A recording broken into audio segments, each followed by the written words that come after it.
नमस्कार, बहुत स्वागत है आपका भारतीय न्यूज का खास कार्यक्रम संडे स्पेशल देख रहे हैं आप। आपके साथ मैं हूं श्वेता अरोड़ा मल्होत्रा।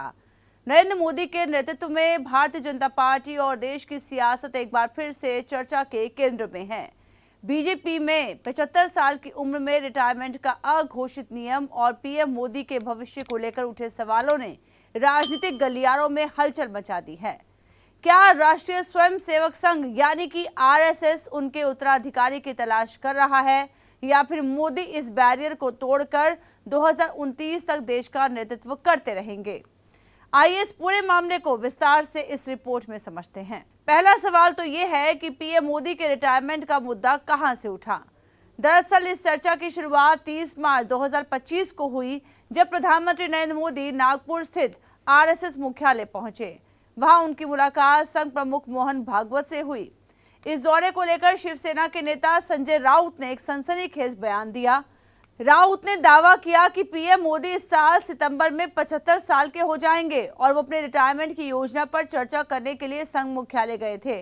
उनके मुताबिक बीजेपी में 75 साल की उम्र में रिटायरमेंट की अघोषित परंपरा रही है, जिसके तहत कई बड़े नेता हाशिए पर डाल दिए गए। राउत ने यह भी कहा कि मोदी का उत्तराधिकारी महाराष्ट्र से हो सकता है और इसका फैसला आरएसएस करेगा। कभी मोदी जी गए नहीं। मोदी जी गए हैं, वो बताने के गए हैं मोहन भागवत जी से कि टाटा बाय बाय, मैं जा रहा हूँ। मोहन भागवत यानी सरसंघ चालक और पूरा संघ परिवार देश के नेतृत्व में बदलाव चाहता है। अब मोदी जी का समय खत्म हो गया है और देश में बदलाव चाहता है, और बीजेपी का राष्ट्रीय अध्यक्ष भी अपने मर्जी से चुनना चाहता है। राज ठाकरे जी की राजनीति जो है वो भारतीय जनता पार्टी को समर्थन देने वाली है।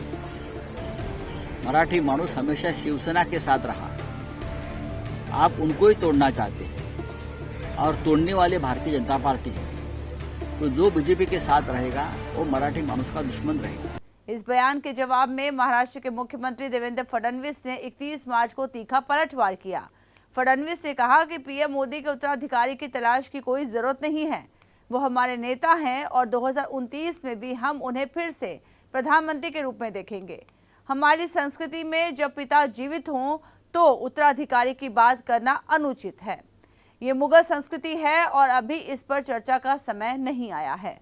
फडणवीस ने साफ कर दिया कि मोदी का नेतृत्व लंबे समय तक जारी रहेगा। इसके बाद 8 अप्रैल को फडणवीस ने एक बार फिर इस मुद्दे पर अपनी बात दोहराई। उन्होंने कहा कि पीएम मोदी के उत्तराधिकारी चुनने का ये सही समय नहीं है, क्योंकि 2029 में वो फिर से प्रधानमंत्री बनने वाले हैं। फडणवीस का ये बयान बीजेपी के भीतर और बाहर चल रही अटकलों को शांत करने की कोशिश के तौर पर देखा जा रहा है। इस मुद्दे पर राउत और फडणवीस के बयानों का सिलसिला लगातार जारी है, और संजय राउत ने कहा कि पीएम मोदी सितंबर में रिटायरमेंट का आवेदन लिखने के लिए शायद आरएसएस मुख्यालय गए थे। पिछले 10 से 11 साल में वो वहां नहीं गए, लेकिन अब मोहन भागवत को ये संदेश देने गए कि मैं जा रहा हूं। संघ परिवार देश के नेतृत्व में बदलाव चाहता है और मोदी का समय खत्म हो गया है।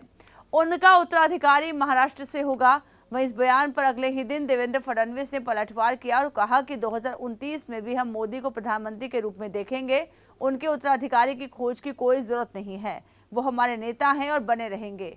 तो चलिए इस नियम को लेकर बीजेपी के इतिहास पर नजर डालते हैं। बीजेपी में 75 साल की उम्र में रिटायरमेंट की बात कोई नई नहीं है। इस अघोषित नियम के तहत लालकृष्ण आडवाणी, मुरली मनोहर जोशी और सुमित्रा महाजन जैसे दिग्गज नेताओं को सक्रिय राजनीति से हटना पड़ा था। वहीं लालजी टंडन, यशवंत सिन्हा और अरुण शौरी को कैबिनेट की टिकट नहीं मिली थी। आडवाणी को 2014 के लोकसभा चुनाव से पहले मार्गदर्शक मंडल में भेज दिया गया, जबकि जोशी को 2019 में टिकट नहीं दिया गया। ये परंपरा बीजेपी के संगठनात्मक ढांचे का हिस्सा मानी जाती है, जिसे आरएसएस का भी समर्थन प्राप्त है। हालांकि इस नियम को औपचारिक रूप से पार्टी संविधान में दर्ज नहीं किया गया है। 2024 के लोकसभा चुनाव में भी रीता बहुगुणा जोशी, संतोष गंगवार और सत्यदेव पचौरी को भी उम्र के चलते टिकट नहीं दिया गया था। आपको बता दें कि नरेंद्र मोदी 17 सितंबर 2025 को 75 साल के हो जाएंगे।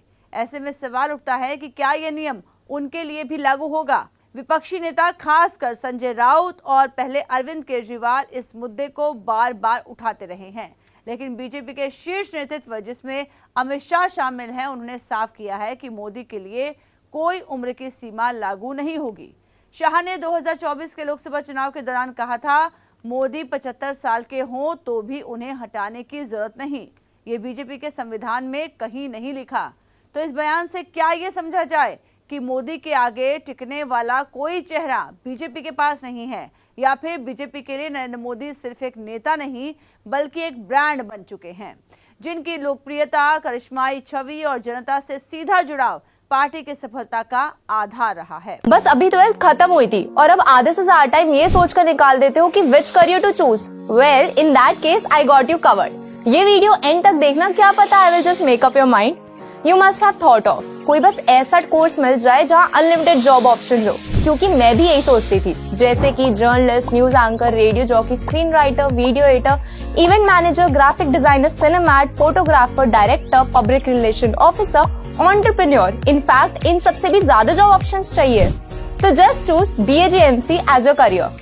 BAJMC is not just about theory but plenty of practical knowledge too. BAJMC as a course आपको प्रोवाइड करता है वर्ल्ड की बेटर अंडरस्टैंडिंग, मीटिंग और working with people of top notch industry. और सिर्फ यही नहीं, BAJMC as a course आपको हेल्प करता है to grow personally and professionally too. So what are you waiting for? Choose BAJMC, क्योंकि इधर आपको मिलेंगी एंडलेस पॉसिबिलिटीज। 2014, 2019 और 2024 के लोकसभा चुनावों में उनकी अगुवाई में बीजेपी ने शानदार प्रदर्शन किया। ऐसे में उनके नेतृत्व को हटाना पार्टी के लिए जोखिम भरा हो सकता है। फडणवीस का बार बार ये कहना कि मोदी 2029 में भी पीएम बनेंगे, इस बात का संकेत है कि बीजेपी उनके बिना अगला कदम सोच भी नहीं रही। वहीं इस मुद्दे पर आरएसएस के वरिष्ठ नेता सुरेश भैयाजी जोशी ने संजय राउत के दावों को खारिज करते हुए कहा है कि मुझे पीएम के रिटायरमेंट या उत्तराधिकारी को लेकर किसी चर्चा की जानकारी नहीं है।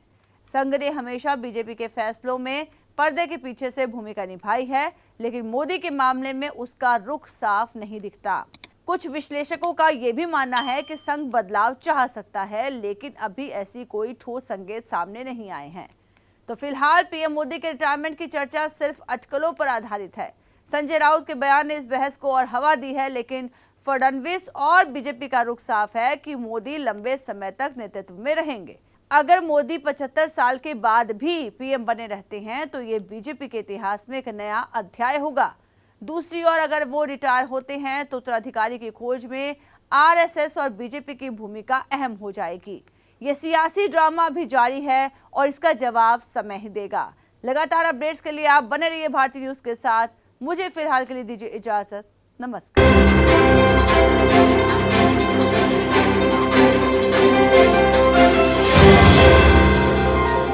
भारतीय न्यूज, सीधा, सटीक और निष्पक्ष।